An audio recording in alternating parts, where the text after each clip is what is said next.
sou a Tatiana Fonseca e começa agora mais um programa Conectados com a Escola, uma iniciativa da Secretaria Municipal de Educação com a colaboração de vários professores voluntários.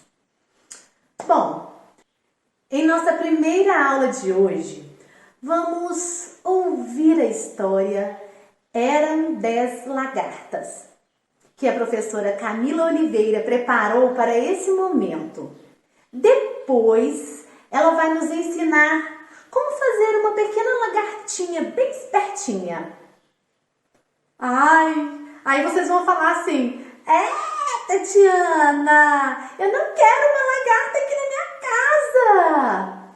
Calma aí, gente. Eu já digo para vocês terem calma, que essa lagartinha é bem bonitinha, assim como essas dos livros de histórias infantis. Mas devemos aprender que as lagartas de verdade podem ser perigosas, viu? Nesta aula também vamos aprender sobre elas. E quem vai nos explicar é a Patrícia Tavares. Então, vamos aprender sobre as lagartas?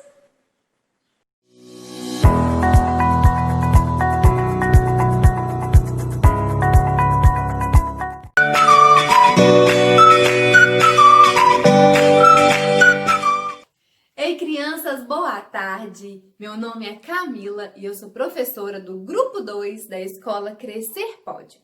Hoje eu vim aqui desenvolver uma atividade com vocês. E para a realização desta, nós iremos precisar de folha, tesoura, régua, canudo e um lápis. Vamos preparar o material? Mas antes da nossa atividade, eu vou contar uma história para vocês. Eu vou te contar uma história, agora atenção, que começa aqui no meio da palma da minha mão. Bem no meio tem uma linha ligada ao coração. Quem sabia desta história antes mesmo da canção? Dá tua mão, dá tua mão. E hoje eu vim trazer uma história para vocês. A história de 10 lagartas.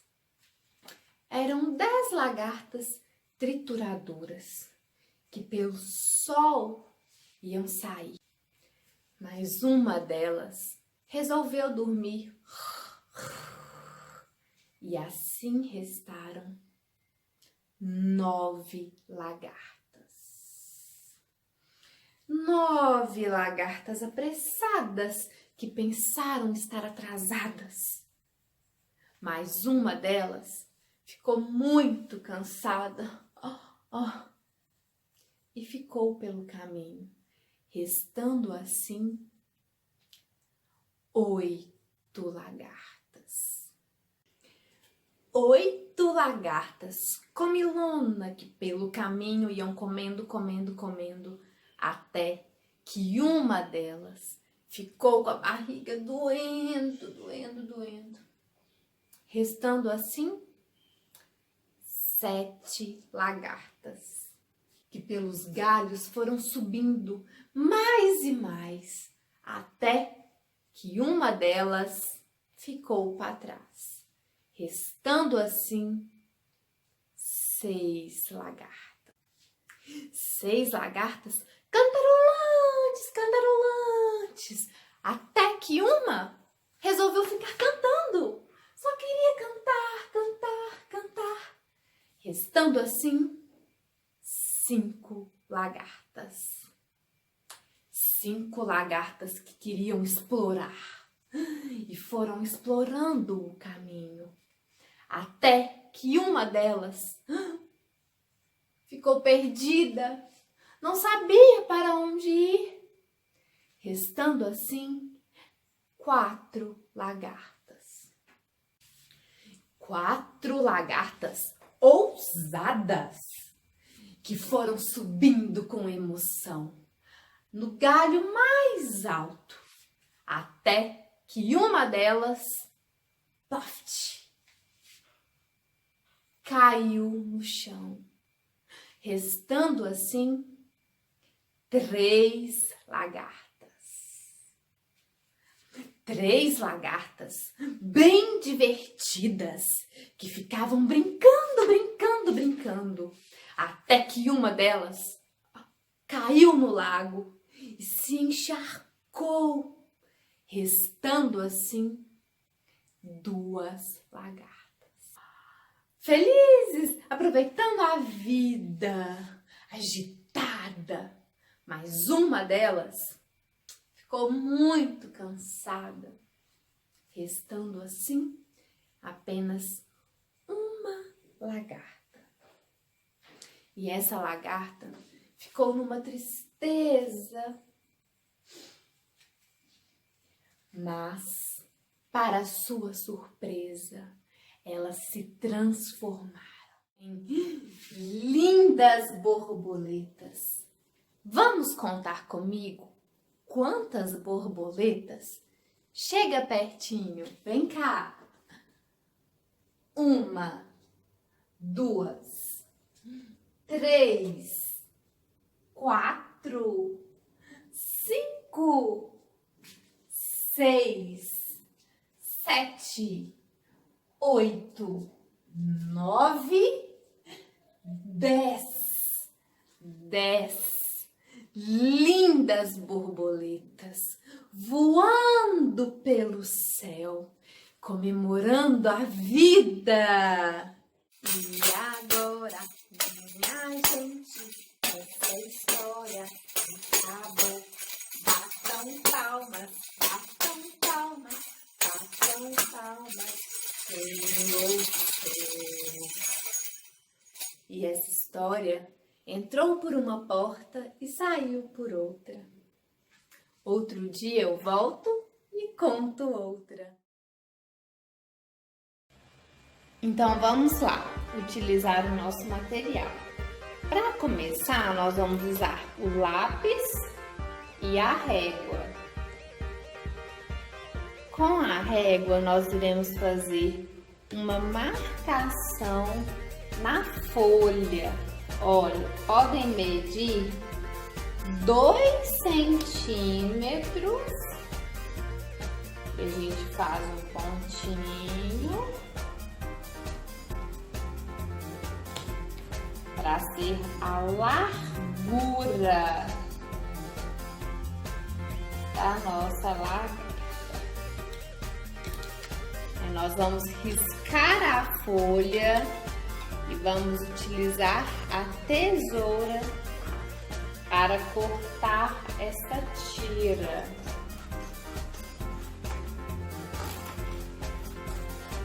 Quem não conseguir utilizar a tesoura sozinho, pede a ajuda da mamãe.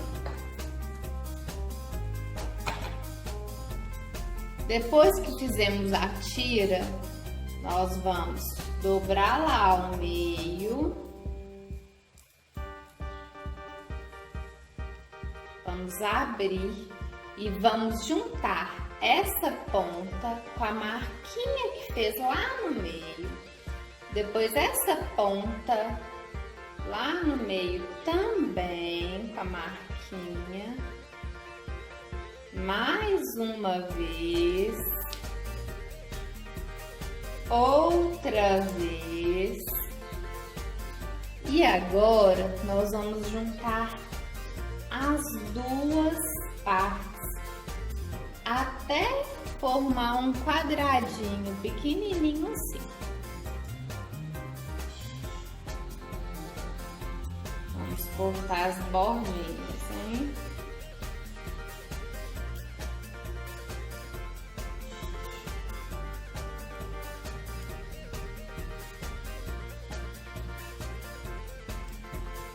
Olha, crianças, é só as beiradinhas, não pode cortar tudo em volta. E agora nós vamos abrir a nossa lagartinha. Olhem só. Depois que a gente abriu, nós vamos utilizar o lápis para fazer uma carinha, mas pode ser de canetinha, de lápis de cor, o que vocês preferirem. Nós vamos fazer os olhinhos, os cílios, o nariz e a boca. Olhem só. Agora nós vamos utilizar o canudo para brincarmos. Viu só? E a nossa aula de hoje fica por aqui. Eu espero que vocês tenham gostado da história, se divertido. Não deixem de realizar a nossa atividade. Chama a mamãe, chama o papai para brincar com vocês. Um beijo no coração, meu e de toda a equipe da Escola Crescer. Até mais!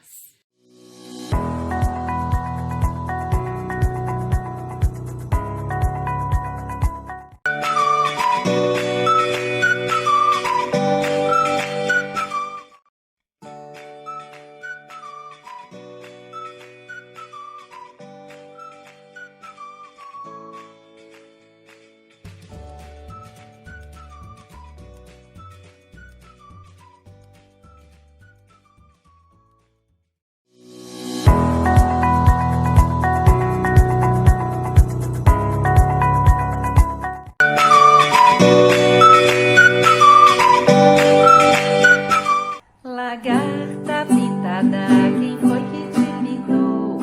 Foi uma velha que por ali passou. A saia da velha levanta a poeira, puxa a Maria pela ponta da orelha. Com a mão na cabeça eu tiro o piolho, com a mão na orelha eu fico zarolho. Lagarta pintada, quem foi que te pintou? Foi uma velha que por ali passou. A saia da velha levanta a poeira, puxa a Maria pela ponta da orelha. Com a mão na cabeça eu tiro o piolho, com a mão na orelha eu fico zarolho. Olá pessoal, sou Patrícia Oliveira. Essa cantiga eu aprendi quando eu era bem pequena. Lagarta Pintada é uma cantiga de domínio público.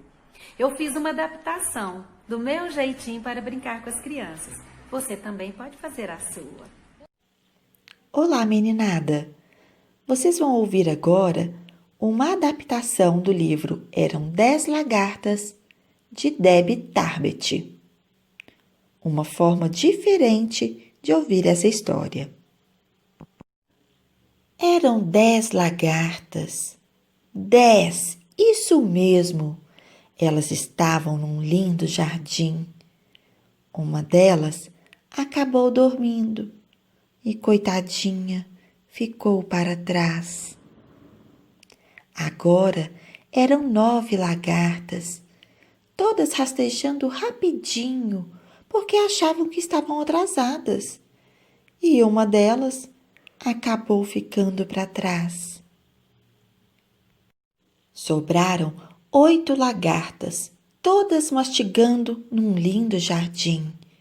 Uma delas, de tanto comer, ficou com dor de barriga e acabou ficando para trás.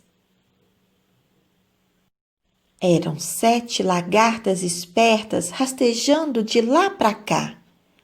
Uma delas se espetou no espinho. Coitadinha, ficou para trás. Então sobraram 6 lagartas cantarolando felizes da vida. Uma delas engasgou, ficou para trás. Agora eram 5 lagartas bravas que foram investigar. Uma delas se perdeu e acabou ficando para trás. E então sobraram quatro lagartas subindo de um galho para o outro.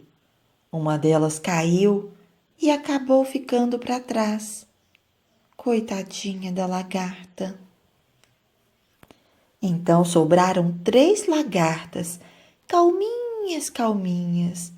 Uma delas se encharcou de orvalho e acabou ficando para trás. Então sobraram apenas 2 lagartas, fazendo festa felizes da vida. Uma se cansou de tanto dançar e acabou ficando para trás. E então, pelas suas contas, você já sabe, sobrou uma lagarta triste, tendo que fazer tudo sozinha. Ah, mas ela se transformou numa linda borboleta. Agora são 10 brilhantes, lindas e felizes borboletas. E essa história chegou ao fim. Essa história completa você encontra no livro Eram 10 Lagartas, de Debbie Tarbet. Você ouviu de diferentes maneiras a história Eram 10 Lagartas. Veja como se escreve: lagarta, borboleta. Agora observe qual é a primeira letra de lagarta. A primeira letra de borboleta. A seguir, teremos um vídeo da lagartinha comilona.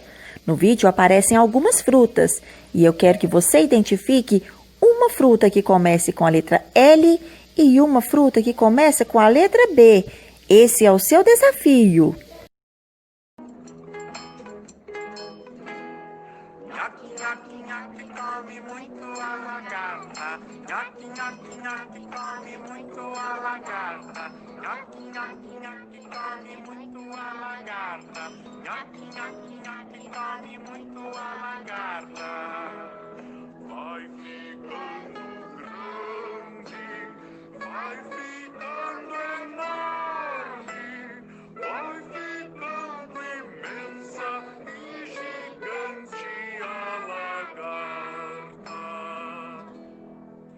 Depois vai morar em seu casulo.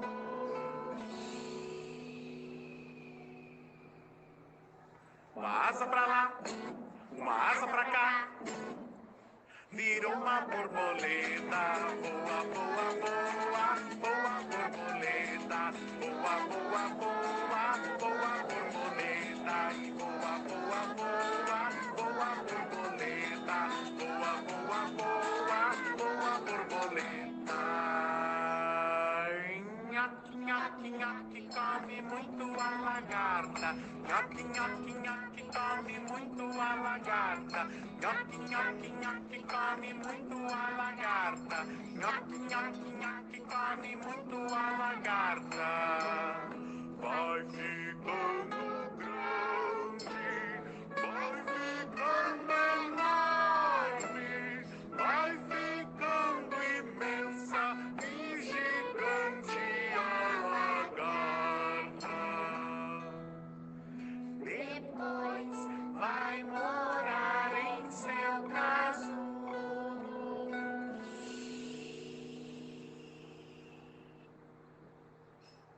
Uma asa pra lá, uma asa pra cá, virou uma borboleta. Boa, boa, boa, boa borboleta. Boa, boa, boa, boa borboleta. Boa, boa, boa, boa borboleta. Boa, boa, boa, boa borboleta. E boa, boa, boa, boa borboleta. Boa, boa, boa, boa borboleta. E boa, boa, boa, boa borboleta. Boa, boa, boa. E então, você descobriu uma fruta que começa com a letra B? É banana. Com B temos banana e borboleta. E qual é a fruta que começa com a letra L? A fruta é laranja. Com L escrevemos lagarta e laranja. Agora acompanhe a reportagem a seguir. Com certeza você já deve ter se deparado com uma lagarta nas ruas e nos quintais. Nos últimos anos, houve um aumento de 35% no registro de queimaduras causadas pelo contato exatamente com esses animais, Ana Hickman. Agora, César, existem algumas espécies que são mais perigosas e podem causar até a morte. Acompanhe agora na reportagem da Samara Bastos. Foi durante uma brincadeira na escola que Felipe sentiu uma das piores dores. Mesmo com remédio na veia, ele estava gritando de dor. Além da dor, a mão do menino ficou inchada e com marcas que pareciam queimaduras. Tudo isso causado por esta lagarta. Eu me escondi atrás da grade. Aí eu agachei e pus a mão no chão, só que eu não senti que ela me queimou. Depois eu fui pro banheiro e comecei a lavar e tinha visto umas bolinhas na minha mão. As lagartas, ou taturanas, como são conhecidas, são larvas que vão se transformar em mariposas. Geralmente aparecem em troncos de árvores. Há duas espécies que causam prejuízo à saúde. A lonômia, que tem essas cerdas verdes e lembram espinhos. Essas são tóxicas e podem causar hemorragia. Uma vez que a pessoa pressiona um local onde elas estão, a ponta desse espinho que ela tem vai se quebrar e vai injetar o veneno na pele do indivíduo. Se o acidente acontecer com várias lagartas, o que é comum no caso de lonômia, esse veneno pode penetrar na circulação sanguínea e causar, por exemplo, sangramento intracerebral, que já houve descrição de casos que foram a óbitos porque houve esse efeito hemorrágico causado pela lagarta. E tem a espécie que queimou o Felipe, conhecida como cachorrinho. Essa aí de pelagem ruiva. São muito comuns, inclusive em árvores frutíferas, e elas causam queimadura, uma inflamação no local. Patrícia ficou aliviada quando descobriu que a espécie que queimou o filho não era venenosa. A queimadura é a única consequência em quem encosta nessa lagarta.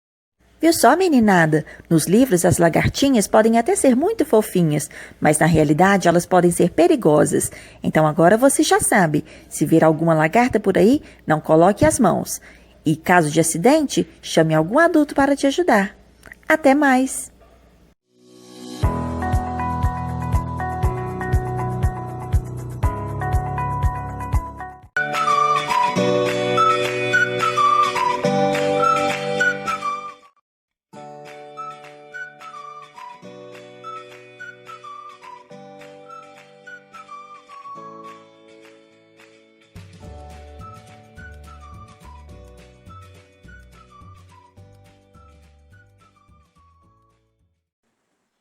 Ah, imagina que delícia você se alfabetizar brincando! Hoje em dia já se sabe que os jogos são instrumentos pedagógicos importantes e determinantes para o desenvolvimento da criança.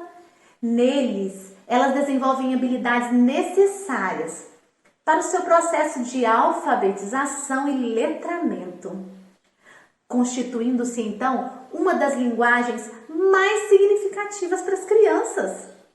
Foi pensando nisso que a professora Cláudia Márcia Pereira preparou o jogo A Dedanha.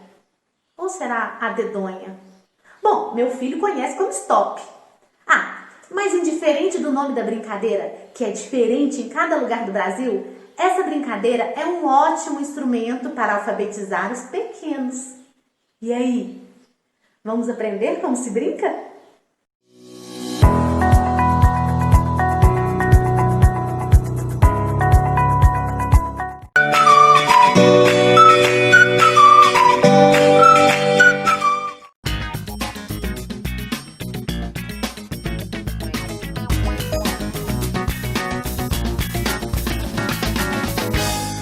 Criança, o estado de Minas Gerais apresenta grande diversidade cultural. Fazem parte desse acervo cantigas, histórias, lenda e muito mais. As mais apreciadas pelas crianças são certamente as brincadeiras. Bem, isso mesmo, as brincadeiras. Uma brincadeira muito bacana é a adedonha. Vamos repetir? Adedonha. Você conhece? Essa é uma brincadeira que varia de nome, dependendo do território em que ela é desenvolvida. Eu a conheço por adedonha, adedanha e stop. É uma brincadeira que envolve habilidades de leitura e escrita. Portanto, são apropriadas para quem lê e escreve. Desenvolvemos uma adaptação inspirada na tradicional adedanha. Nessa proposta, ao invés de você escrever, nós vamos brincar oralmente com as palavras. Você quer conhecer? É uma brincadeira muito legal. Preste muita atenção. É uma brincadeira em que você vai usar a escuta, a fala, onde você vai interagir, ampliar o seu vocabulário, exercitar sua memória, desenvolver seu pensamento e sua imaginação. Assim, enquanto brinca, você também aprende e se desenvolve. A brincadeira consiste em relacionar palavras com temas escolhidos por você e pelos participantes. Toda brincadeira tem uma regra. Precisamos conhecê-las e entendê-las para depois jogar. Vou lhe apresentar as regras. Regra número 1. Número de participantes. De 2 a mais participantes. Número 2. Nessa brincadeira, os jogadores precisam mobilizar a escuta, a voz, a memória, o pensamento, a imaginação. Regra número 3. No nosso jogo hoje, nós teremos a categoria de brinquedos e brincadeiras, animal e fruta. Vocês podem escolher a categoria que vocês quiserem. Regra número 4. Será feito um sorteio para definir a letra do alfabeto que será utilizada. Você pode fazer uma roleta usando tampinhas, um prato de plástico, um spinner, para que você possa fazer o sorteio. Você pode criar, fazer uma cartela com as letras, recortar para que você possa sortear. Você pode usar uma caixinha com tampinhas e as letras para fazer o sorteio. O número de rodadas será definido pelos jogadores. Sugerimos no mínimo 5 rodadas. Não vale repetir palavras que já foram ditas. Regra final, pontuação. A pontuação será sinalizada por palitos. Ganhará aquele que obtiver maior número de palitos. Vamos brincar então? Adedonha. Sabe por que tem este nome? Porque fazemos os gestos usando os dedos. No nosso caso, o indicador e o polegar. Adedanha. O A significa que a nossa brincadeira começa com o alfabeto na letra A. Dedom significa que usamos os dedos para pegar as letras. Nha significa já, tá na hora de começar a brincadeira. Vamos lá? Vamos brincar? Vamos ver como é que essa brincadeira ficou? Como eu disse, existem outras maneiras de sortear, mas hoje nós escolhemos essa que vamos apresentar agora para vocês. Adedanha.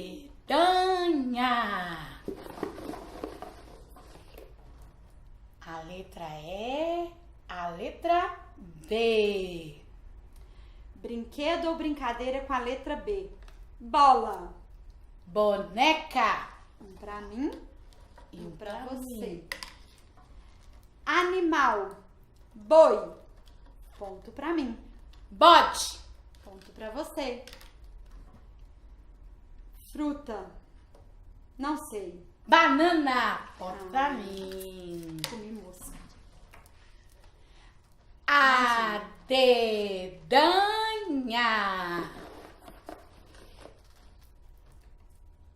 L.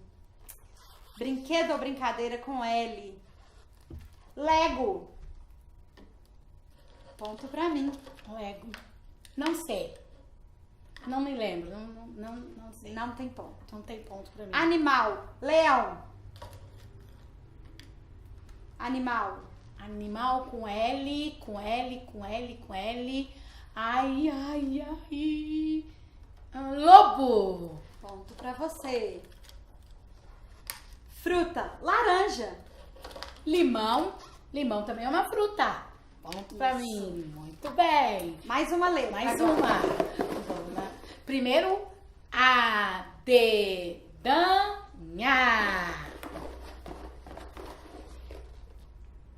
Letra M. Brincadeira eu sei. Mímica. Ponto pra mim. Eu não sei. Não sei uma brincadeira. Mas você tá fraca demais. Não sei uma brincadeira com M. Animal com M. Macaco. Uau!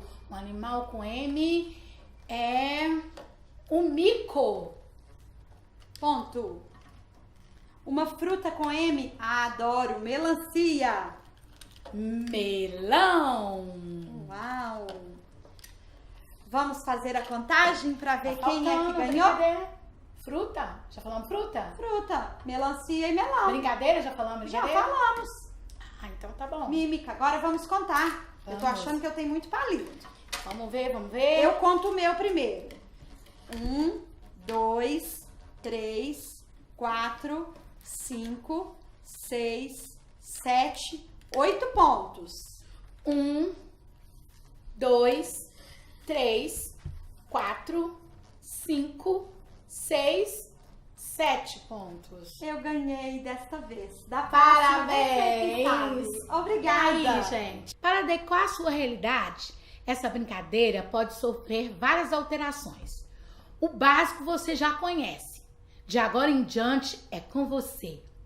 Convide quem está aí disponível junto com você nessa quarentena e boa diversão. Tchau e até a próxima!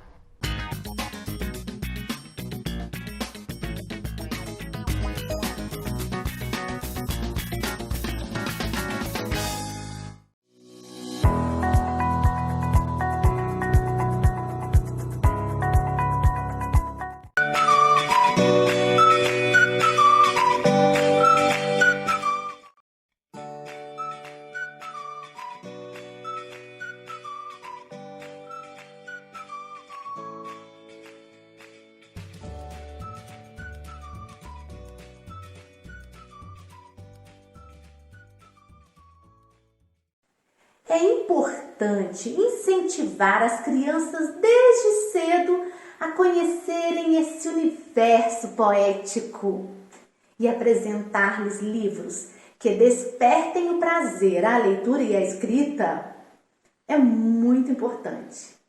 De forma descontraída, a poesia em sala de aula estimula a aprendizagem, leitura, interpretação, criação e reflexão, despertando, mais importante, gente, nossas emoções. Há, portanto, necessidade urgente de se resgatar o prazer encontrado quando se trabalha com a poesia. Por isso, convido o contador de histórias, Paulo Fernandes, para recitar o poema O Menino que Carregava Água na Peneira, de Manuel de Barros.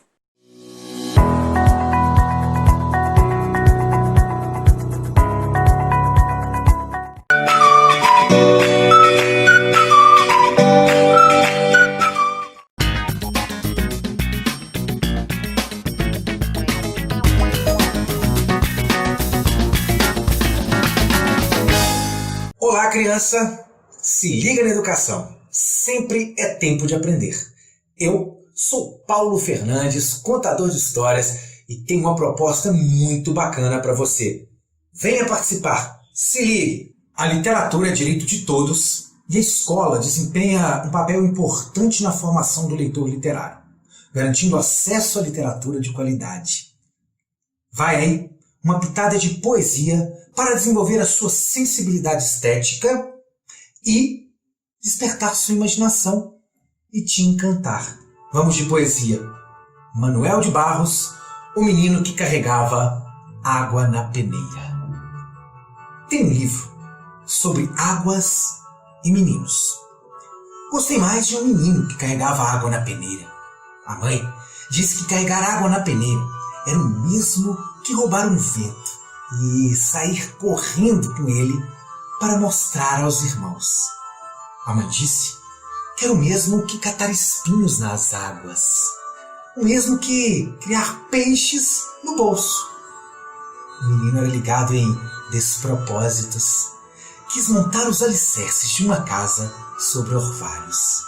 A mãe reparou que o menino gostava mais do vazio do que do cheio. Falava que vazios são maiores e até infinitos.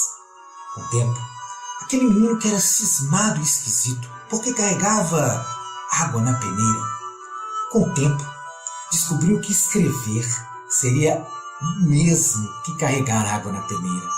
No escrever, o menino viu que era capaz de ser noviça, monge ou mendigo ao mesmo tempo.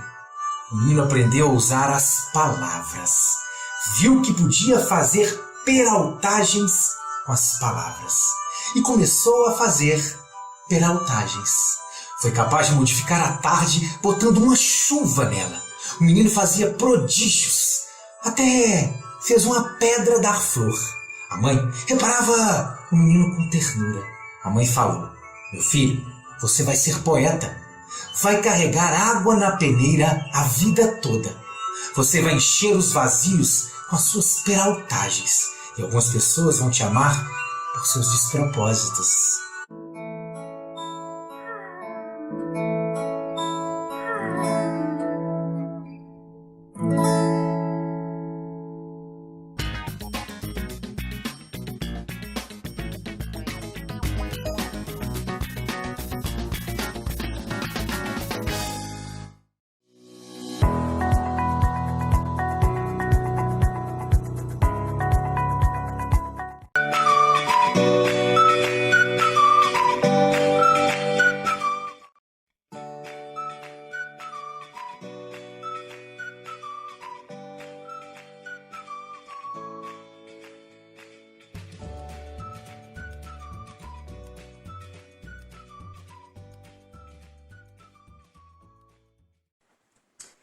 Então, pensando nas diferentes fases da lagarta, me fez pensar também na nossa vida.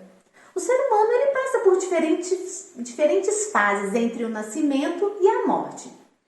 A velhice é uma fase onde o corpo da gente, sabe, merece muita atenção, porque ele começa a ficar mais debilitado, mais fraquinho. E os idosos merecem respeito e devem ser valorizados. Porque os idosos, gente, são pessoas muito sábias. Pois já viveram muito e sabem muito da vida para nos ensinar. Por isso foi criado o Estatuto do Idoso, para garantir que essa valorização e respeito aconteça.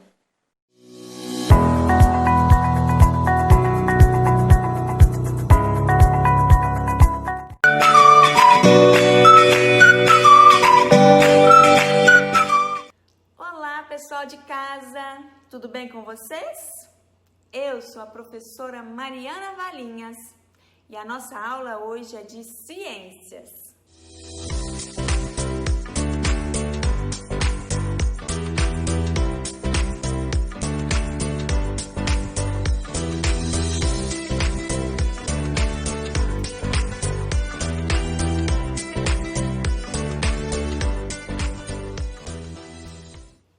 Vocês sabiam que no dia 26 de julho é comemorado o Dia dos Avós? E por acaso vocês sabem ou já pararam para refletir em qual fase da vida a maioria dos avós está?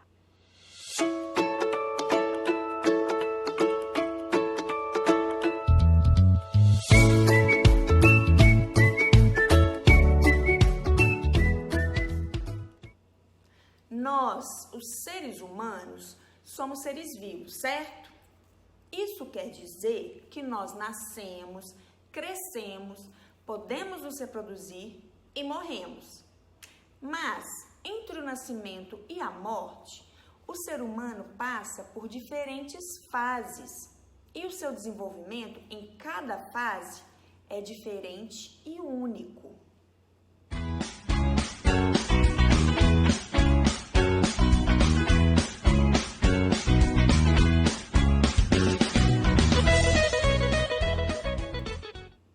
Cada fase da vida do ser humano recebe um nome diferente.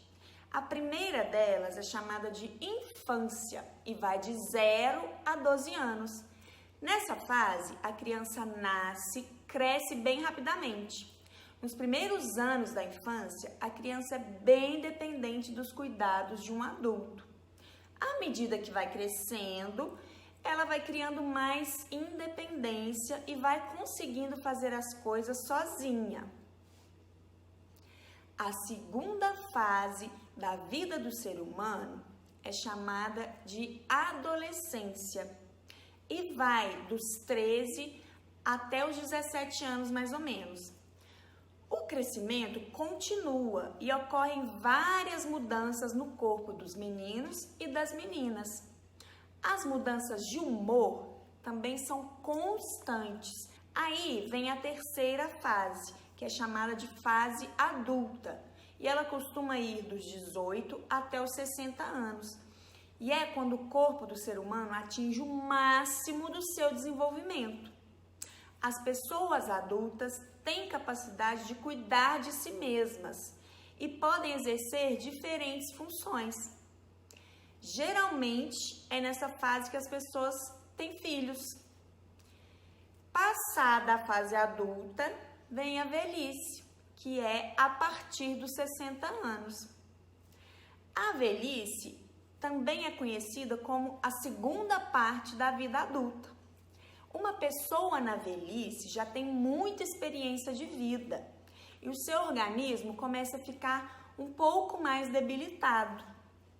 Por isso, práticas saudáveis nas outras fases da vida, tais como alimentação adequada, exercícios físicos, ajudam os idosos a manter o bem-estar físico e mental.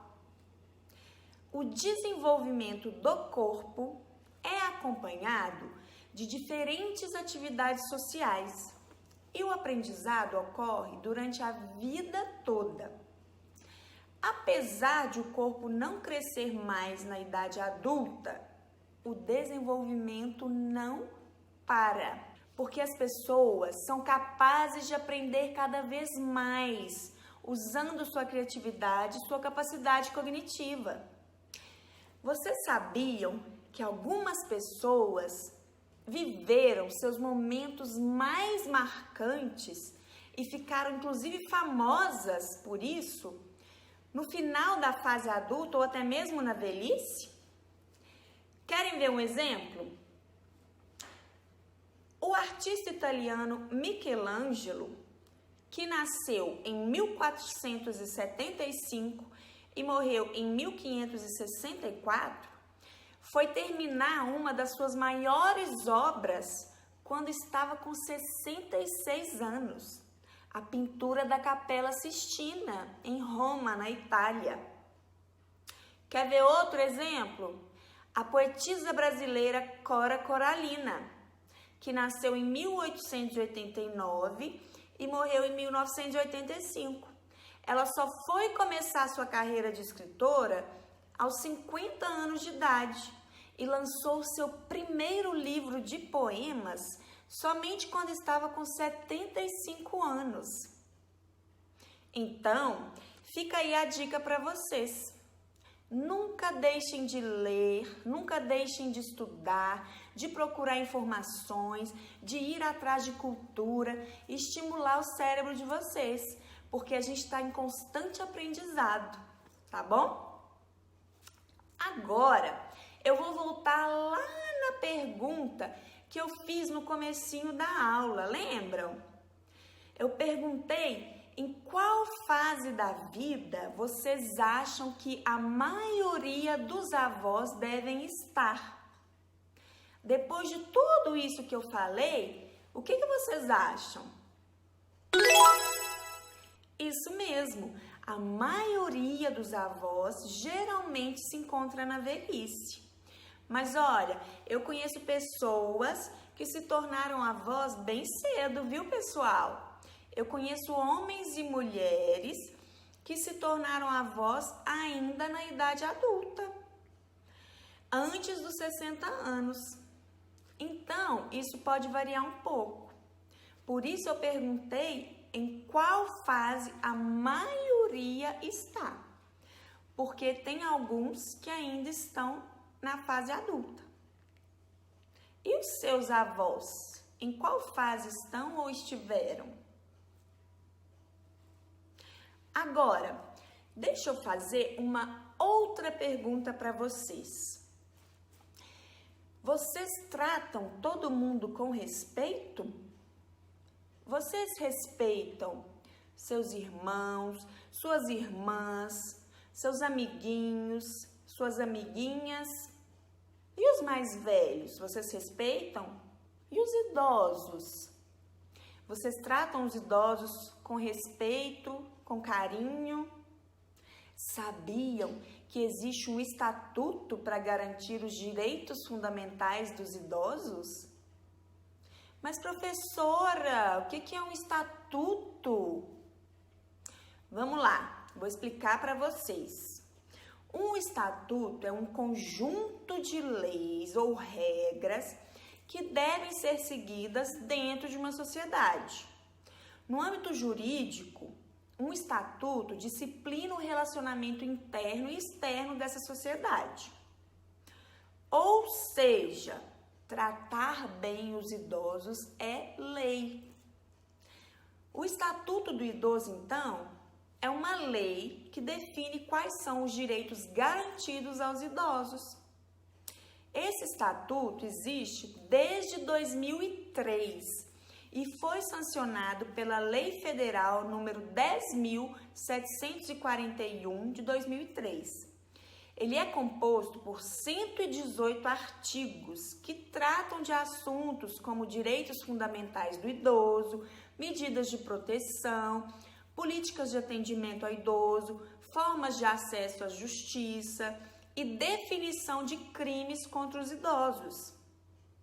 Além de direitos e outras proteções, a lei também prevê a aplicação de penas para quem violar algum dos direitos previstos pelo Estatuto. Aí vocês me perguntam, por que o Estatuto do Idoso é tão importante, professora? E eu respondo para vocês, porque ele garante mais proteção para eles. A quantidade de gente que maltrata e desrespeita idosos é muito grande, vocês nem imaginam.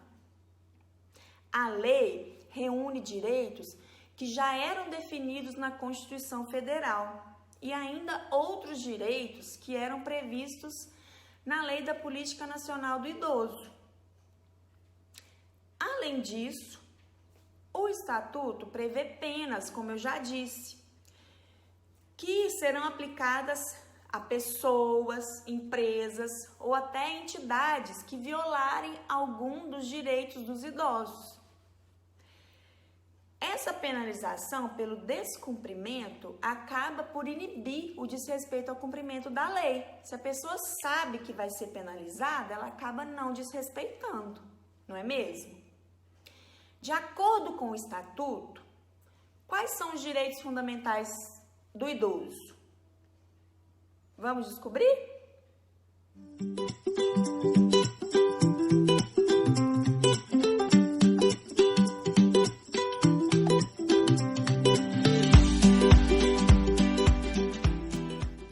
O Estatuto do Idoso prevê quais são os direitos fundamentais que devem ser garantidos aos idosos.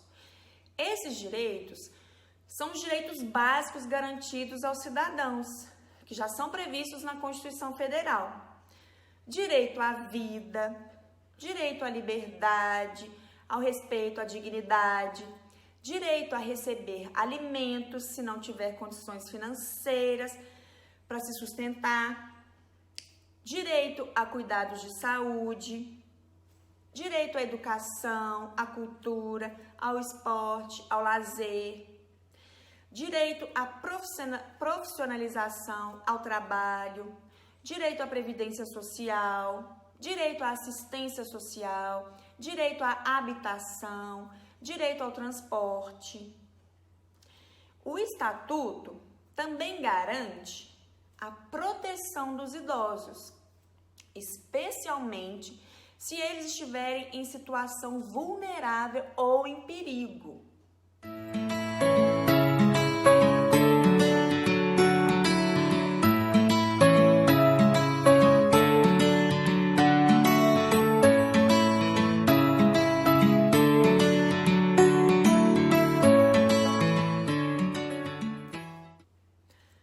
Quando que o idoso se encontra vulnerável ou em situações de perigo, professora? Isso pode ocorrer por uma ação ou omissão do Estado ou por um abuso cometido pela própria família ou por quem é responsável por ele. Podem ser usadas as seguintes medidas de proteção: encaminhamento do idoso aos cuidados de familiares ou de um curador, oferecimento de serviço de apoio, solicitação de tratamento de saúde, inclusão do idoso em um programa de tratamento para usuários de drogas, alojamento em um abrigo ou entidade destinada aos cuidados com idosos.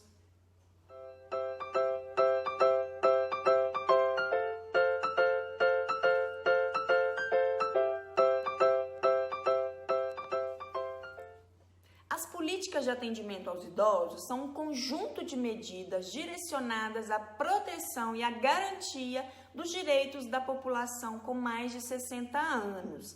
São elas: aplicação de políticas sociais, execução de programas de assistência social, ações de prevenção e atendimento para os idosos vítimas de maltratos, localização de parentes ou responsáveis pelo idoso, serviço de proteção jurídica, ações destinadas a conscientizar a sociedade sobre a necessidade do cuidado com os idosos. O Estatuto também define regras de funcionamento que devem ser seguidas pelas instituições que atendem os idosos. Por exemplo, devem ser seguidas normas quanto à qualidade das instalações, regras básicas de higiene, de segurança. As instituições têm também a obrigação de tratar os idosos com dignidade, preservar os seus vínculos familiares, oferecer atendimento personalizado, de acordo com a necessidade de cada um. Também devem promover atividades de lazer, atividades comunitárias, além de garantir o cumprimento dos direitos dos idosos.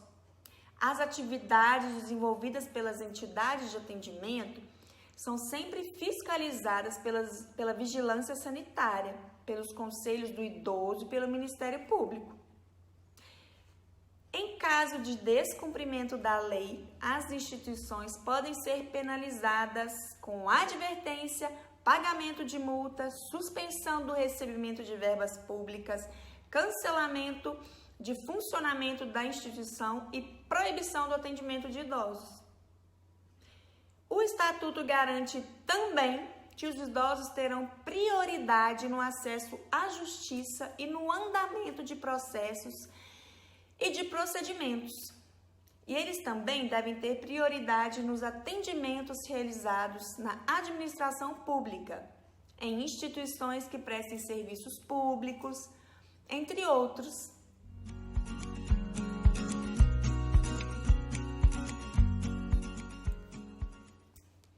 De acordo com o Estatuto, é crime discriminar e humilhar os idosos.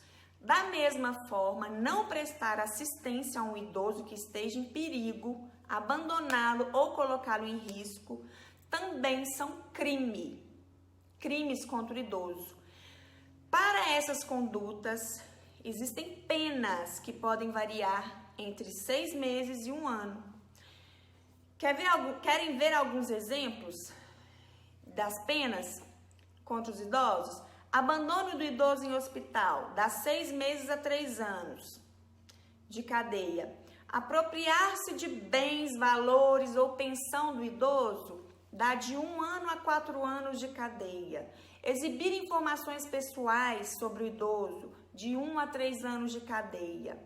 Induzir uma pessoa idosa a abrir mão de seus bens pode dar de 2 a 4 anos de cadeia. Diante de tudo isso que a gente falou, a gente aprendeu que a nossa obrigação é tratar com carinho os mais velhos, não é mesmo? E vocês, têm ajudado em casa o papai, a mamãe, a vovó, o vovô? Tem tratado todo mundo com carinho? Aproveitem esse momento em que a gente não pode sair de casa para fazerem atividades legais com vocês e criar memórias familiares agradáveis, cheias de bons momentos, felizes, de amor. Leiam um livro, façam um piquenique, assistam a um filme bem legal. Eu vou deixar aqui para vocês, inclusive, uma dica de leitura. O livro se chama Mari e as Coisas da Vida, da editora Pulo do Gato. É a história da relação de Mari, que é uma criança, com sua avó. A Mari não tem receio de dizer o que está pensando, o que deseja e nem o que sente. E a avó é igualzinha a ela. E as duas compartilham muito seus segredos. A Mari não entende o que está acontecendo quando a avó dela fica doente e perde a capacidade de se mover e de se expressar. Nessa relação de amor, a Mari vai aprendendo como é envelhecer e como deve tratar a sua avó, sempre com carinho e cuidado. É uma história muito linda, cheia de significado e com uma expressividade comovente. Não deixem de ler. Espero que vocês tenham gostado da nossa aula de hoje e aprendido muito com ela. Espero que vocês tratem todo mundo com muito respeito e muito carinho. Eu vou ficando por aqui. Semana que vem a gente se vê de novo. Um grande beijo e até lá. Tchau!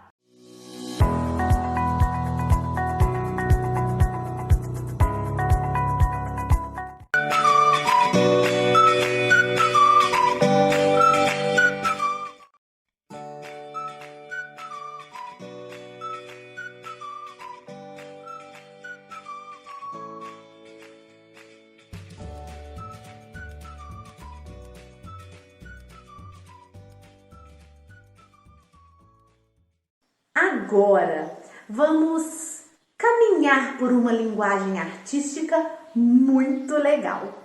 Vamos conhecer vários ritmos e gêneros musicais. Ai, tenho certeza que tem muitos aí que gostam de samba. Outros curtem muito sertanejo. Tem aqueles que são mesmo românticos. Mas tem também as músicas que são ligadas às manifestações culturais. Vamos conhecer uma manifestação artística cultural religiosa que acontece aqui em nossa cidade e em várias outras cidades de Minas Gerais. Estou falando do reinado, que hoje é considerado patrimônio cultural em nossa cidade. Tenho certeza que vocês vão adorar a aula de hoje e vão se divertir muito com o professor Otávio.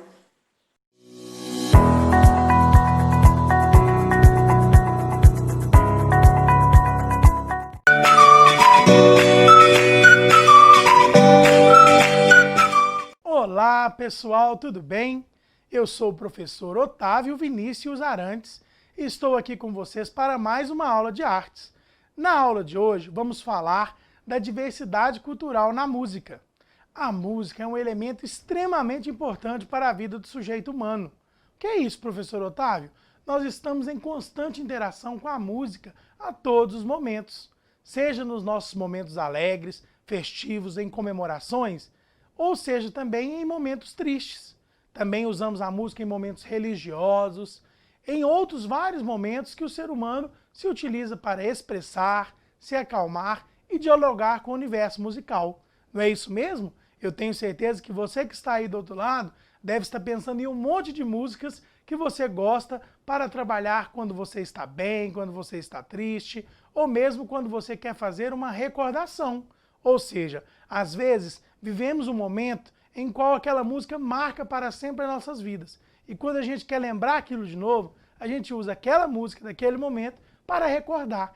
Música é a relação do sujeito humano, ela está ligada a todos os instantes com a nossa vida. Eu trouxe para vocês, pessoal, aqui uma obra do artista Caribé, cujo nome é Músicos. Esse artista que retratou os elementos musicais e o universo da música também nas artes visuais, nas pinturas. Vamos lá? Música como forma de expressão e manifestação.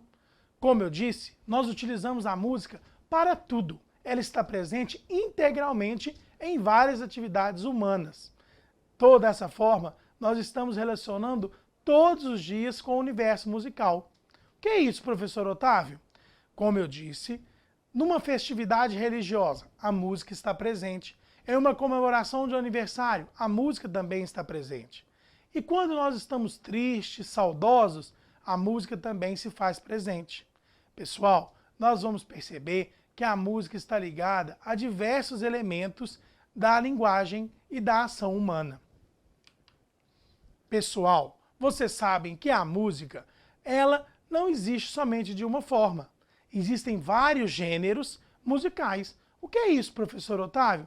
É a forma como cada artista, cada pessoa que produz música, cada cantor, cada intérprete, cada compositor vai se organizar para produzir sua música. Ou seja, gênero musical são as características de um grupo musical, de uma linguagem musical que se organiza através de elementos que são parecidos dentro daquela linguagem musical. Por exemplo, vocês sabem que às vezes eu gosto de um tipo de música e a outra pessoa gosta de outra, certo? Isso é o que damos o nome de gêneros musicais. São formas de organizar a linguagem musical de acordo com as características, os aspectos atribuídos dentro daquele grupo de artistas que produzem aquela determinada música, tá certo? Então vamos lá? O nosso primeiro aqui é o sertanejo. Eu sei que várias pessoas, assim como eu, gostam muito do sertanejo. O sertanejo, ele é dividido em subgêneros, ou seja, nós temos dentro do sertanejo outros grupos ligados às músicas que têm características específicas. O primeiro aí, o sertanejo raiz, é aquele ligado ao sertanejo caipira, à roça, à zona rural. Ou seja, é aquele que nasceu lá no início mesmo, ligado à vida cotidiana das pessoas que trabalham no campo.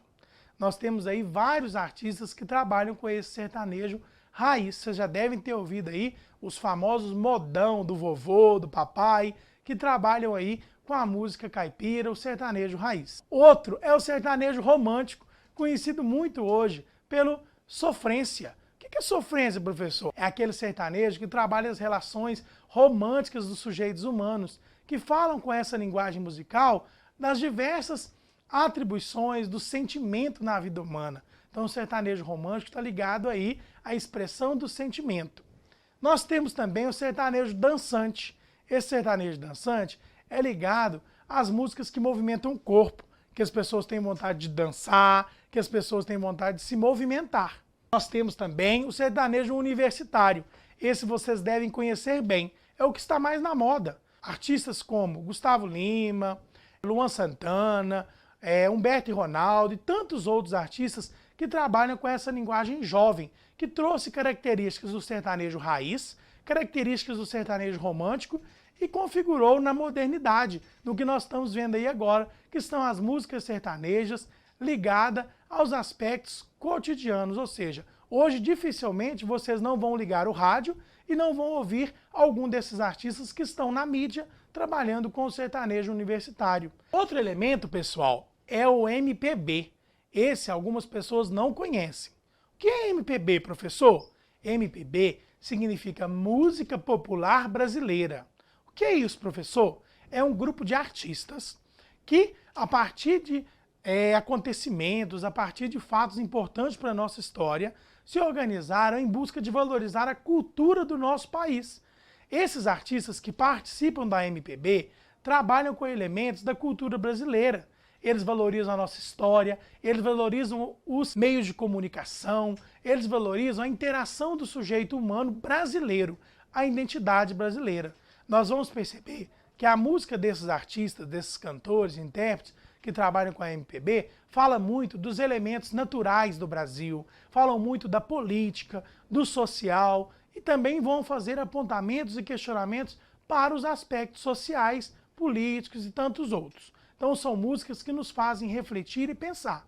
Nomes importantes são Gilberto Gil, Caetano Veloso, Chico Buarque, Elis Regina, Ana Carolina e tantos outros que, se eu for ficar aqui citando, nós vamos demorar muito. Mas eu tenho certeza que vocês vão pesquisar e vão descobrir que a MPB está muito mais presente no universo de vocês do que vocês pensam, seja no rádio, seja na internet ou na televisão.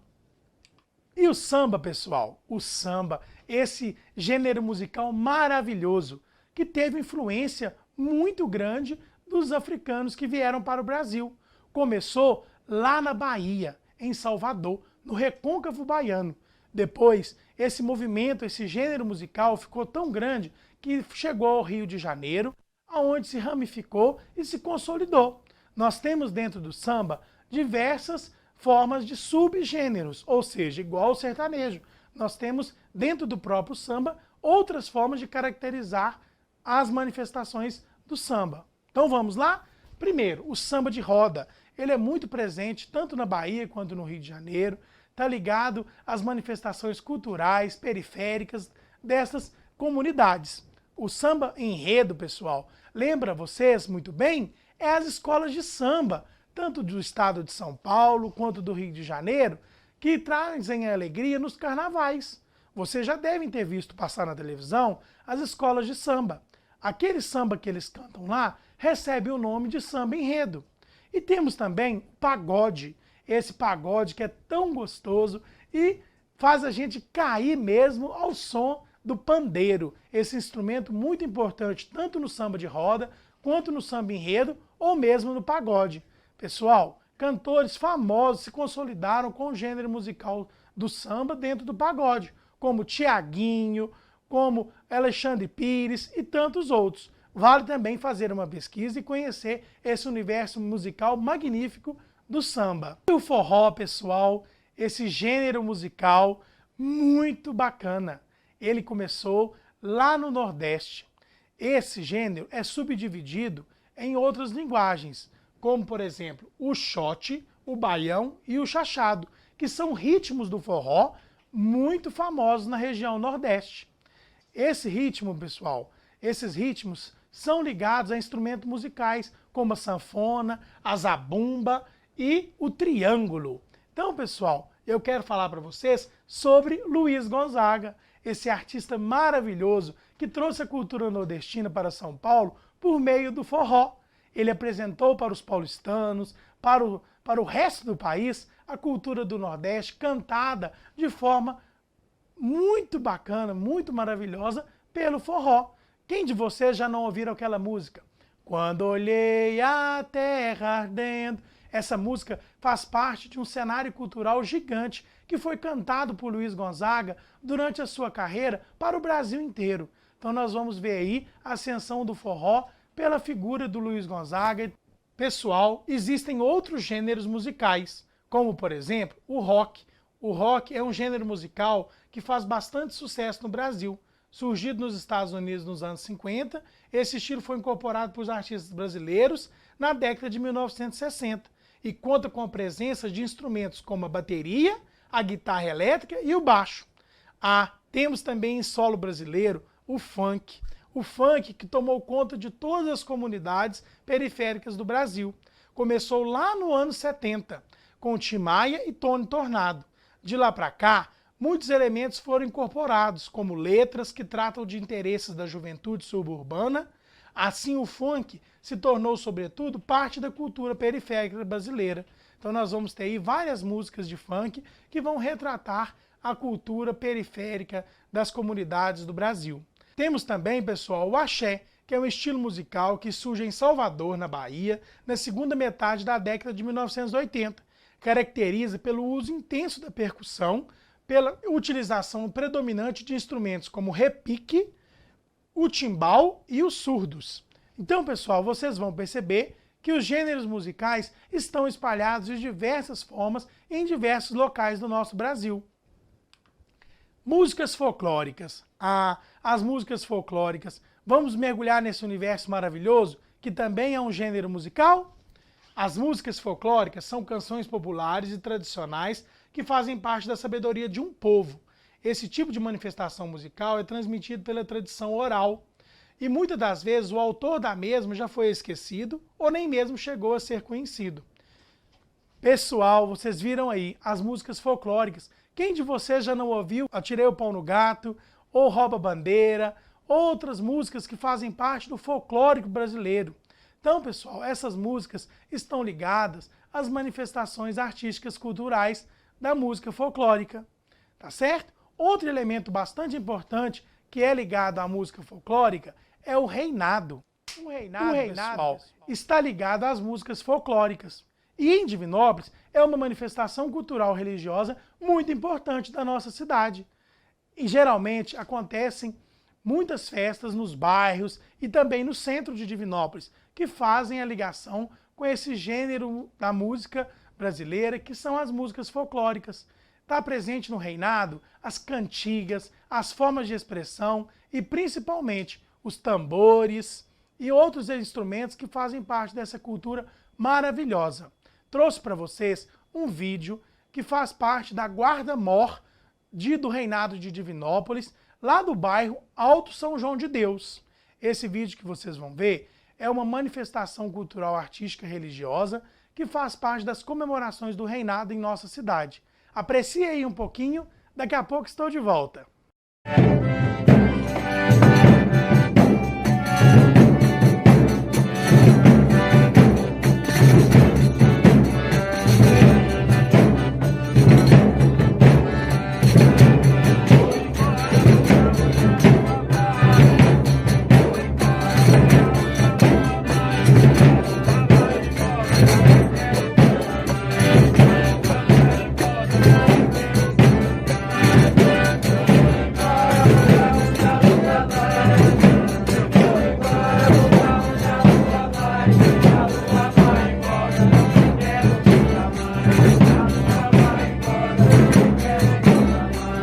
Pessoal, vocês viram que bacana? Escutaram o som do tambor, escutaram o som da sanfona e mais ainda, eu quero que vocês reflitam sobre a importância desse patrimônio imaterial para a nossa cidade e para o Brasil.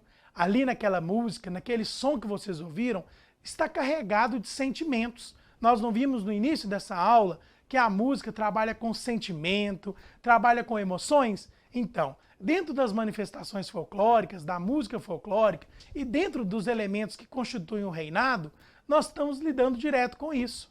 A música para o reinado é forma de expressão, é forma de lidar com a valorização daquele patrimônio cultural. Espero que vocês tenham gostado e entendido o quanto é importante respeitar a fé e a admiração por quem trabalha com os elementos da música dentro do contexto folclórico. E agora, pessoal, que vocês já conhecem alguns gêneros musicais, nós vamos interagir com eles. Agora, eu quero que vocês escutem alguma música que vocês já gostem, ou se vocês quiserem descobrir outras músicas, fiquem à vontade. Nós vamos buscar na internet. Ah, professor, mas eu não tenho internet. Vocês podem procurar interagir com o rádio. É isso mesmo. Nas diversas programações das emissoras de rádio, passam vários estilos de músicas, vários gêneros musicais. Fiquem atentos, escutem as músicas e qual vai ser o exercício? Quero que vocês identifiquem qual gênero musical aquela música pertence. A partir das características dela, vocês vão conseguir fazer essa leitura musical. Muito obrigado, até a próxima aula. Abraço a todos!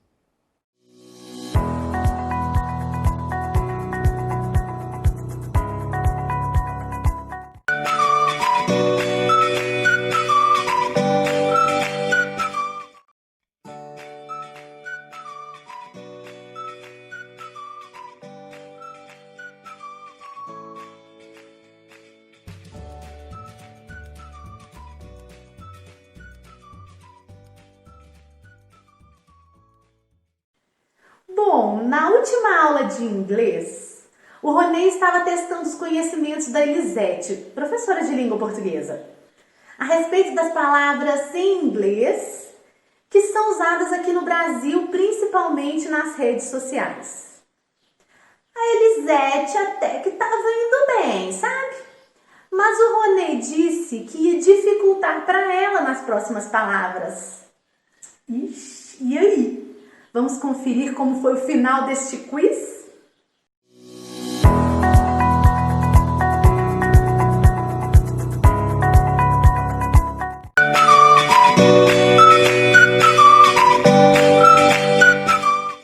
Hello, hello! It's Ronei, again and again and again. Pessoal, para quem assistiu à última aula, viu que a Elisete estava acertando quase todas as palavrinhas, essas palavrinhas do inglês que a gente aqui está pegando emprestado, né? E adaptando várias vezes essas palavras. E acaba que, se você não sabe essas palavrinhas, você acaba ficando até um pouco perdido aí nas redes sociais.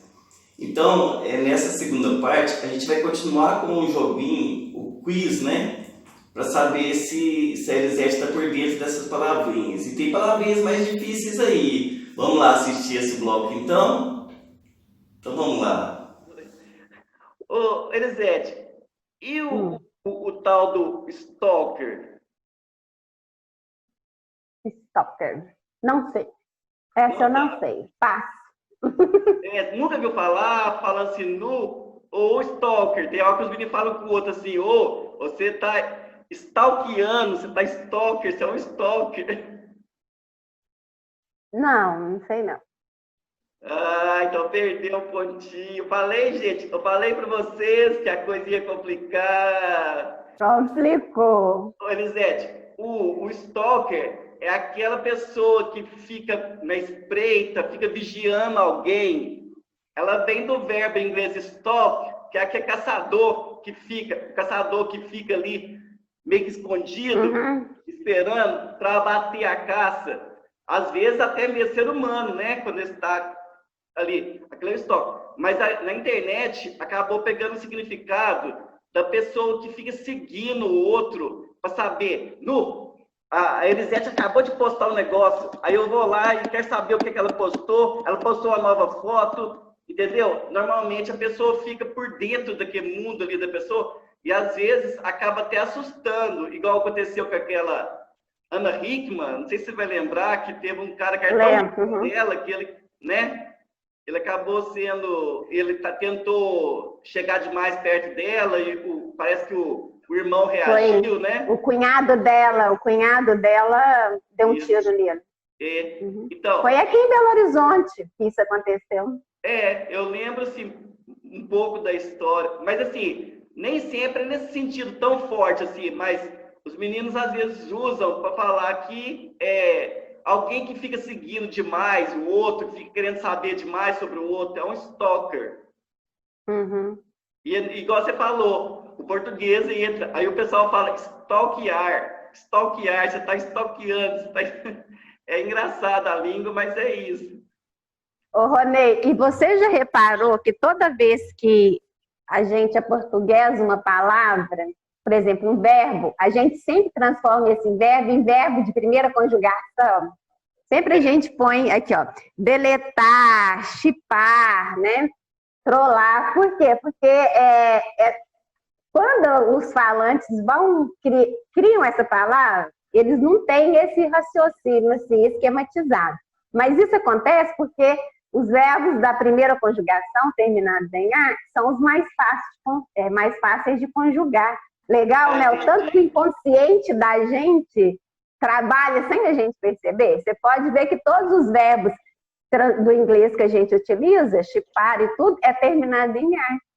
Eu não tinha pensado nisso, não. É interessante isso. A gente não fala deleter, deletir, né? É tudo nesse sentido, porque é o mais fácil de ser conjugado. E a gente faz isso assim automaticamente. Isso. Não, boa observação, Elisete. Isso é verdade mesmo. Elisete, você acabou de falar a próxima palavra que eu ia falar. o que é o chipar. O que você pensa do chipar? Nessa aí, Ronei, eu já ganhei um ponto. Pula. Eu já te falei que eu sei. Pula, pode passar pro próximo. O que é o chipar? Não sei. Você não chegou a escutar ninguém falar o chipar dentro de um contexto, não, que te ajuda? Não, chipar não. Você tá mexendo no celular, Elisete? Você tá olhando para baixo aí? Não, é porque um aluno meu aqui não é no celular, não. É no. Gente, tá um aluno meu me chamou. Não tô falando. Não tô falando. Eu sou honesta, porque eu tô de plantão e um aluno mandou uma pergunta que eu falei, espera. Entendi. Elisete, se eu descobrir que você tá colando aí, eu vou contar no programa. Não, Ronei, pode ficar tranquilo. Então tá. Ronei, você já percebeu que eu sou competitiva, não percebeu? Percebi. E ponto só vale quando ele realmente é de fato conquistado. Ponto colado não tem mérito nenhum. Então, entendi. Então, o chipar, então você vai perder o ponto. Para juntar, seria juntar? Porque agora eu lembrei da expressão de chipar casal. Às vezes tem esse Elisa e Arthur, então chipar é juntar. Agora eu lembrei, tem muito casal assim. Ronei e Thaís, né? Como é que ficaria? Passei, alguma coisa assim. Ficaria Roniza. Roniza, isso. Te chipei, tá vendo? Os meninos estão falando também. Assim, eu presto muita atenção na conversa dos meninos. Agora os meninos vão ficar com medo de ficar perto de mim comentando as coisas, porque eu sou assim, né? Eu fico com o ouvido bem ligado quando na sala de aula, né? Os meninos falam alguma coisa, eu fico prestando atenção. O fulano, vamos imaginar, o Marcos gosta da Patrícia. Aí o pessoal fica sabendo que a Patrícia também tem uma quedinha pelo Marcos. Aí você fala assim, vamos chipar o Marcos e a Patrícia. Elisete, deixa eu contar para você a origem dessa palavra. Ela vem da palavra relationship, que em inglês significa relacionamento. Eles pegaram o finalzinho da palavra relationship, que é ship, e transformou no verbo chipar. Então, isso aí, né, Ronei, se a gente for ver o processo de redução de palavra, é o mesmo processo que a gente fez com fotografia, né, que a gente tirou grafia, ficou só foto. Pneumático, que a gente tirou e virou só pneu. Agora, esse processo aconteceu lá na língua inglesa ou aconteceu aqui no Brasil? Para falar a verdade, eu nunca, nas leituras minhas, eu nunca vi eles usarem o ship em inglês como verbo de ligar as pessoas. Eu nunca vi. Não, mas o chipar é invenção nossa. Agora, isso parece invenção nossa, Porque o chip é deles ou nosso? Se você fala só a palavra ship em inglês, significa navio. Porque ela é Agora, falar... vou imaginar o verbo em inglês. To ship somebody with somebody, né? Ligar alguém com alguém. Eu nunca vi esse termo sendo usado em inglês. Parece ser uma invenção nossa, mas eu vou pesquisar para ver se isso começou lá. Parece ser invenção nossa. Viva o Brasil! O Brasil é impressionante, né? Elisete, então você ganhou o ponto do chipar. Ganhei. Por enquanto eu perdi 1,5. 1,5 ponto. Perdeu. 1,5. Eu vou mandar para a equipe do CRPE para eles avaliar, aí depois vai ficar a prorrogação. Elisete, quando você vai num lugar assim, e eles já te ofereceram um combo, e você já usou a palavra combo, talvez, ou já escutou as pessoas falarem combo, já? O que você imagina da palavra combo? O que significa? Ronei, eu particularmente, eu acho essa palavra tão feia, combo. eu não gosto dela. Eu não tem nada a ver, toda vez que eu ouço combo, eu lembro de Kombi, sabe? Que garantia. Não tem relação nenhuma, só foneticamente falando. Então, assim, eu detesto a palavra combo, mas adoro ganhar um combo. Então, assim, combo é quando não vou falar o sentido literal, porque isso aí não vem ao caso, porque o importante é o falante saber o que isso significa. Então, combo é quando você junta vários produtos, aí você tem algum benefício em comprar todos eles de uma vez. Você, tipo, compra uma coisa, ganha outra. É um combo lá de certa lanchonete, né? Vem um sanduíche, o refrigerante, você ganha um açaí. Então, o combo seria nesse sentido. Elisete, mas se você pensar na palavra combo, dá para imaginar da onde que ela vem? Parece com português, não parece, não? Combo. De combinado, é isso? Isso. Combinação. A palavra em inglês seria combination.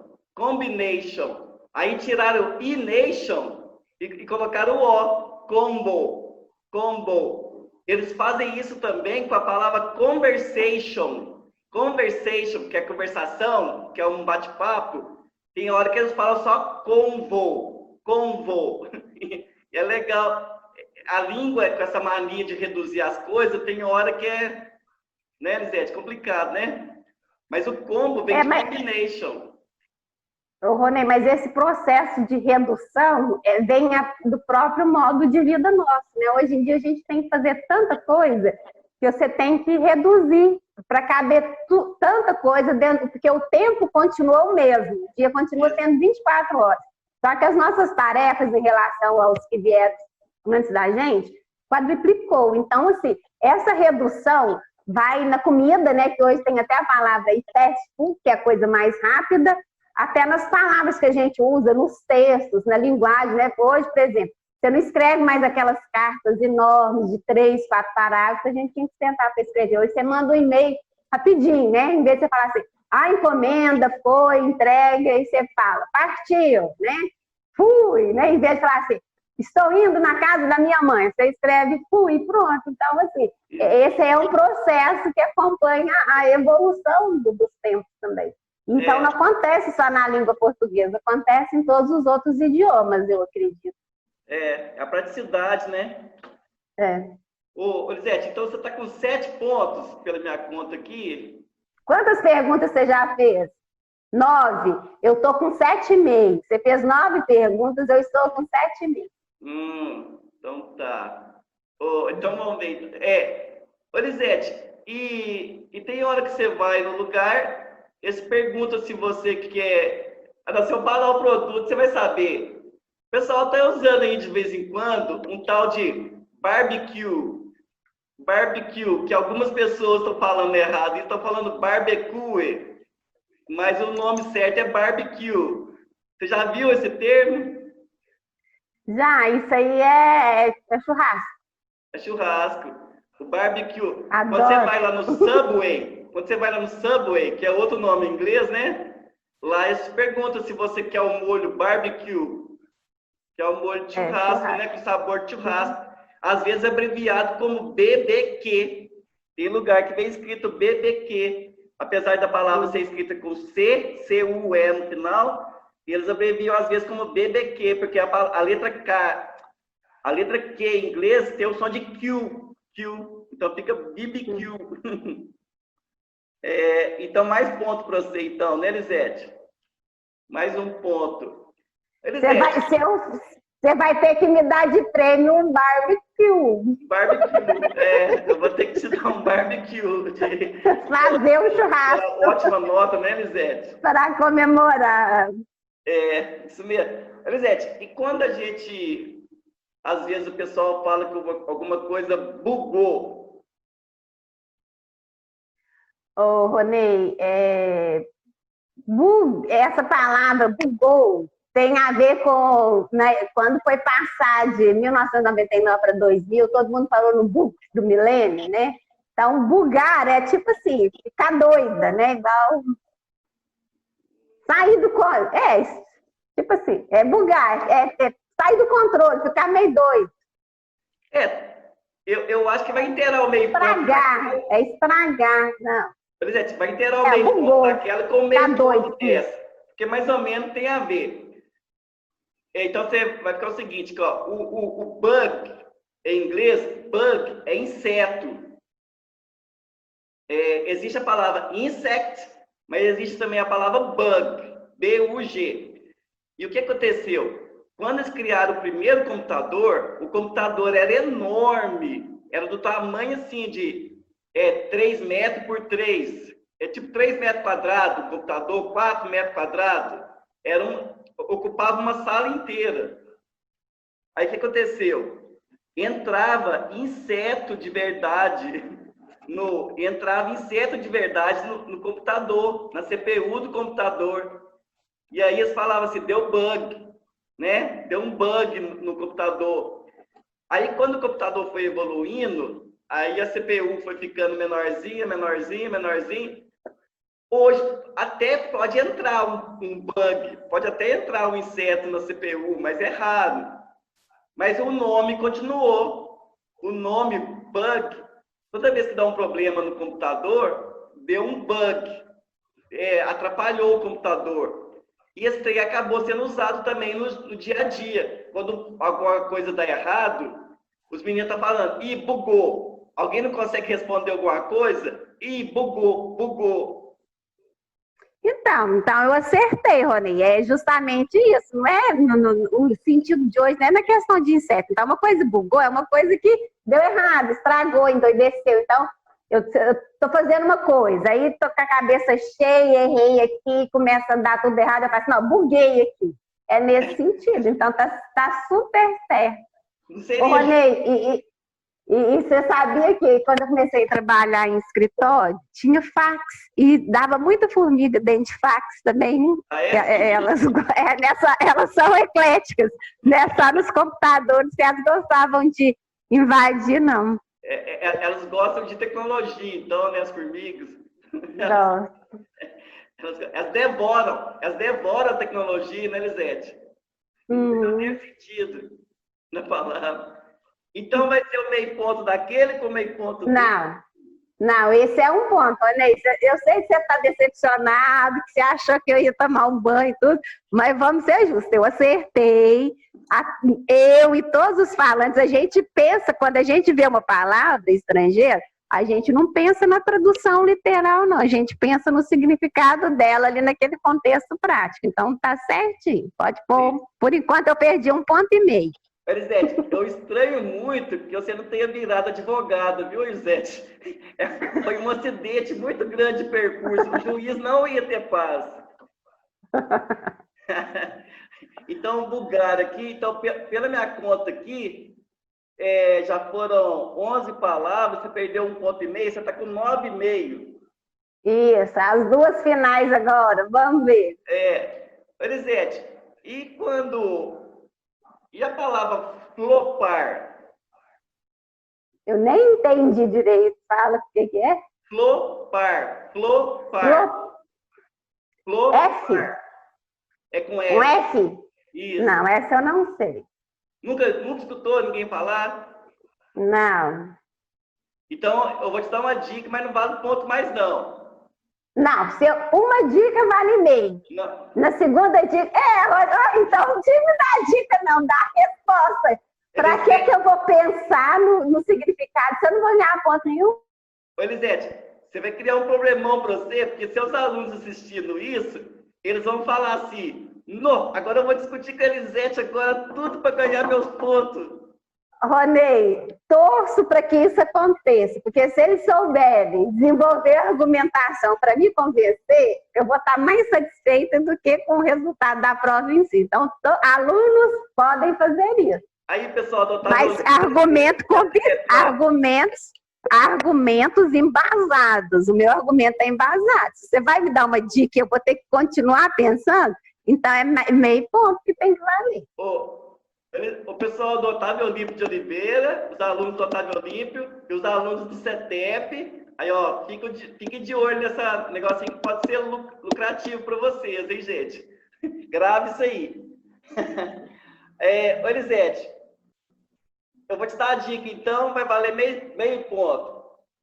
Um artista, por exemplo, a Beyoncé gravou um CD e o CD flopou. Ai, seria o contrário de bombou, então flopar é não ter muita saída, não fazer muito sucesso. Fracassar. Fracassar, meio ponto. Aqui no Brasil, está falando muito de festa. Quando uma festa dá errado, eles falam assim, a festa flopou, quer dizer, não deu certo, foi pouca gente, entendeu? Não deu movimento. No inglês, eles usam muito também quando... igual eu te falei do artista, ele gravou um CD, gravou uma música e não teve sucesso. Aí eles falam que flop, no caso do português, flopou, deu errado, fracassou. Entendi. Então vai juntar o meio.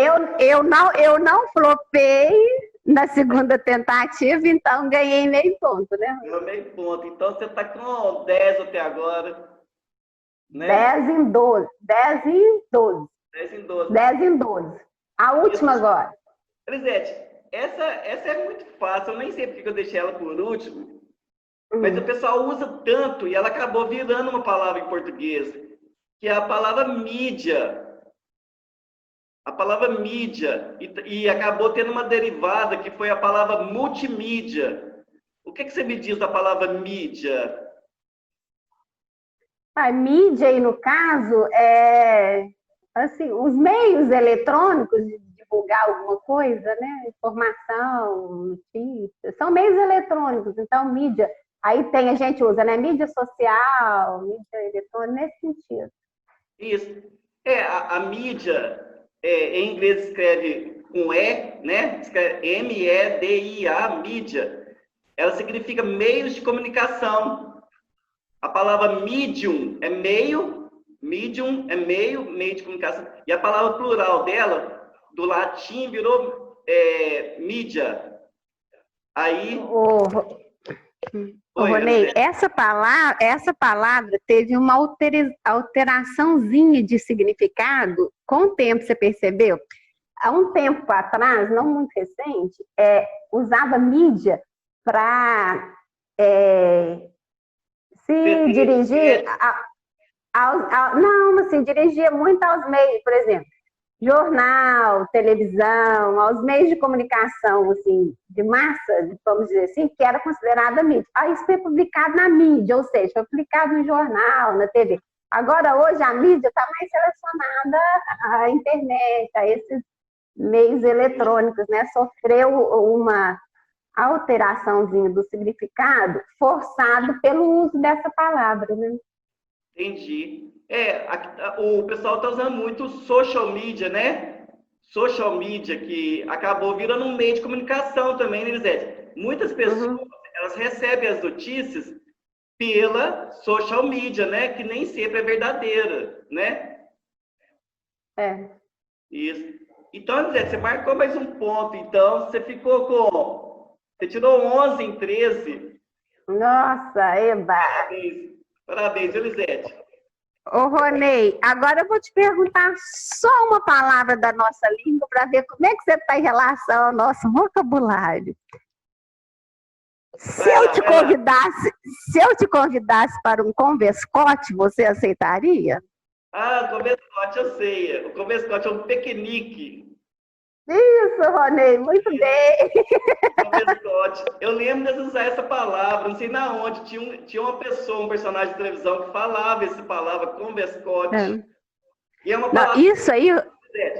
E a do inglês ficou mais famosa, que é o picnic. Em inglês P-I-C-N-I-C, picnic. Ronei...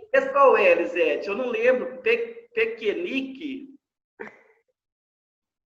Ai, Ronei, agora ficou mais perguntando assim, acho que é P. Eu acho que é pequenique, né? Então, assim. Nem piquenique a gente faz mais, né? Até aí espaço, Ronei. Mas eu peguei essa palavra para mostrar que não é só as palavras estrangeiras, que a gente às vezes não conhece não, né? Tem muitas, e isso é normal, né? A gente não domina, não conhece todas as palavras da nossa língua, porque muitas caem em desuso, né? Então, assim, muitas pessoas que estão assistindo, às vezes nunca nem ouviu falar nessa palavra converscote, e às vezes conhece muitas palavras até que eu não acertei, eles conhecem, né? Verdade. Porque a língua é isso mesmo, é fruto da convivência, da experiência, né? De cada um. É verdade. Elisete, eu te agradeço demais por ter tirado esse tempo para ter essa conversa aqui. Eu acho assim, vai ser muito proveitoso para os nossos alunos, né? E mais para frente, a gente tendo mais ideias, a gente vai fazendo essa junção a gente vai chipar o inglês com o português, né? A gente pode chipar o inglês com o português de vez em quando, para a gente ver o que dá dessa relação das duas línguas, né? Vamos ver. Qualquer coisa está às ordens. Depois eu vou te convidar, Ronei, para uma aula de língua portuguesa, tá? Vamos ver como que tá o seu português. Ô, gente, o Ronei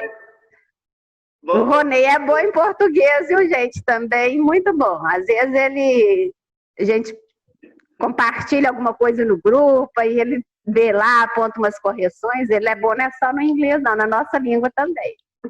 É isso aí, Elisete. Elisete, obrigadão, viu, pelo seu tempo. Então, por tchau. nada, Ronei. Tchau, Ronei. Tchau, pessoal. Tchau, pessoal. Abraço. Tchau.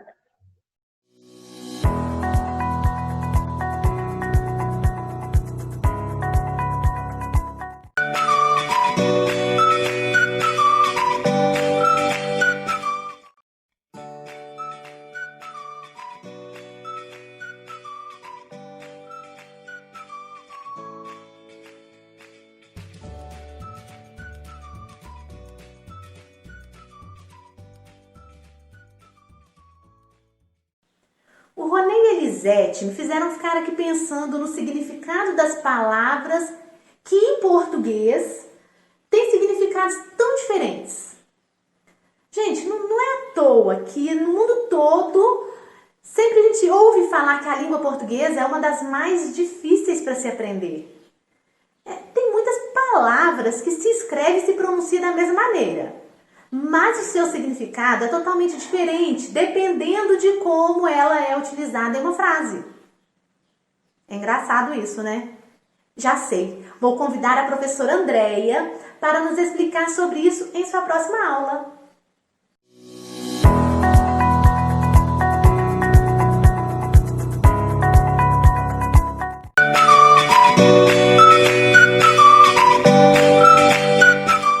Olá, pessoal! Vocês já perceberam que algumas palavras são escritas e faladas da mesma maneira, mas dependendo da frase, elas têm sentidos completamente diferentes?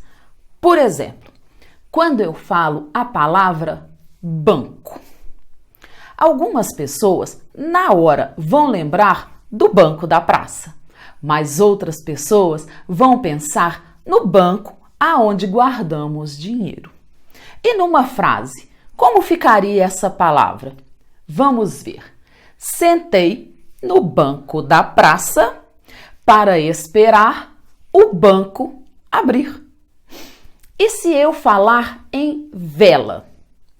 Alguns vão pensar na vela que acendemos, enquanto outros vão lembrar da vela do navio. E numa frase, olha só como ficaria. Acendi uma vela e rezei para que a vela do navio não rasgasse. Agora, vou mudar um pouquinho. Eu vou começar com uma frase. Vejam só. Nossa, aquele moço é um gato. Mas hoje eu vi que ele estava fazendo um gato na rede elétrica do vizinho. Aquele vizinho que tem um gato preto. Olha só, a mesma palavra com 3 significados bem diferentes. O primeiro gato se refere a uma pessoa atraente. O segundo gato Se refere ao ato de fazer ligação clandestina na rede elétrica. E o terceiro gato, esse é, na verdade, o animal. Isso mesmo, 3 significados. E se eu disser para vocês que eu conheço uma palavra que tem 7 sentidos? Isso mesmo, 7 sentidos. É a palavra cabo. Olha só essa palavra dentro de frases diferentes. O agricultor quebrou o cabo da enxada. Aquele soldado será promovido a cabo. O marinheiro amarrou o cabo do navio no cais. O tenente deu cabo do cangaceiro. Ele nunca quis ser cabo eleitoral. Trocaram os cabos telefônicos da minha rua. O navio contornou o cabo cuidadosamente. Viram só muitos sentidos para a mesma palavra. Mas e que tal um poema? Vejam só que legal esse poema de Pedro Paiva.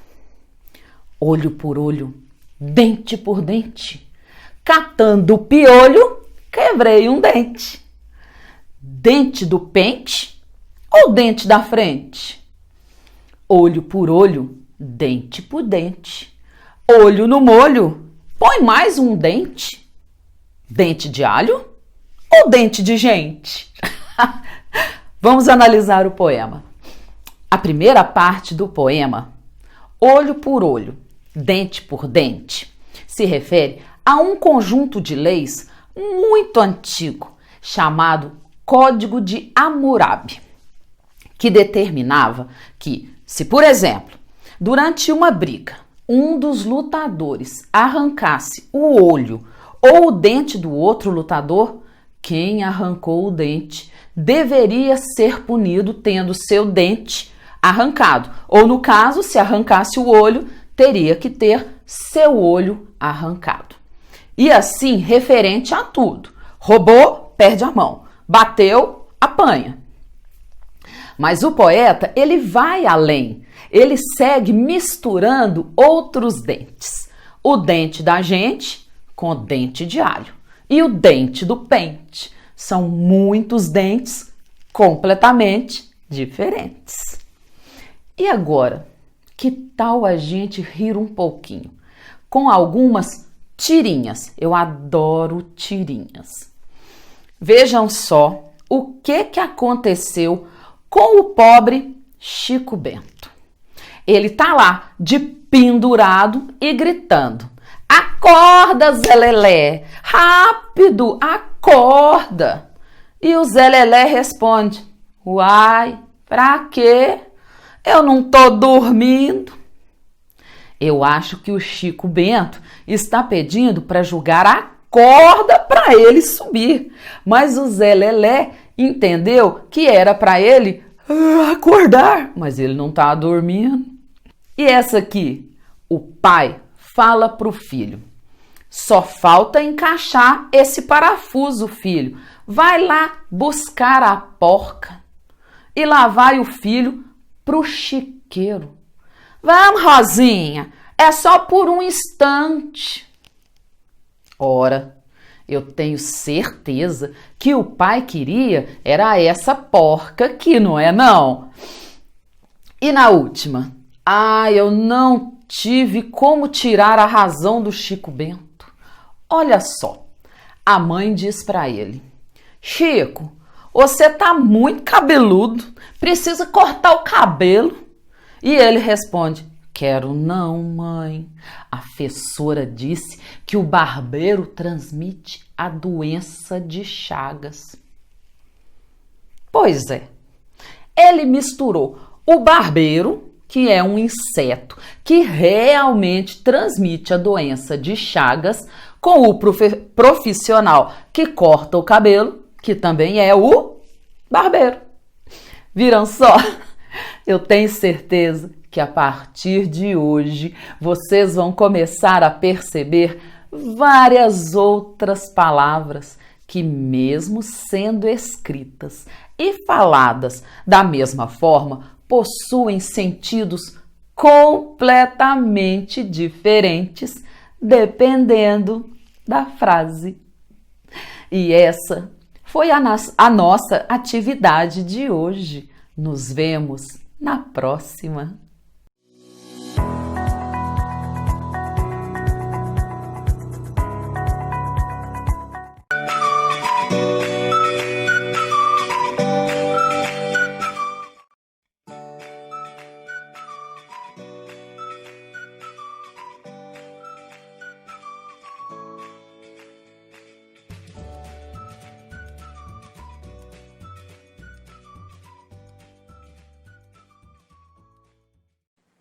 Bom, pessoal, termina aqui mais um programa Conectados com a Escola. Volto a dizer, se você perdeu o programa de hoje, não fica aí dando bobeira não. Vai lá no YouTube, no canal CRPE Divinópolis, combinado? Acessa lá que toda a programação diária está lá no canal, tá? Quero agradecer a vocês que estão aí nos assistindo e quero agradecer também aos professores voluntários que valorizaram muito o nosso programa hoje com as suas aulas, tá? Me despeço de vocês, um grande abraço e até mais!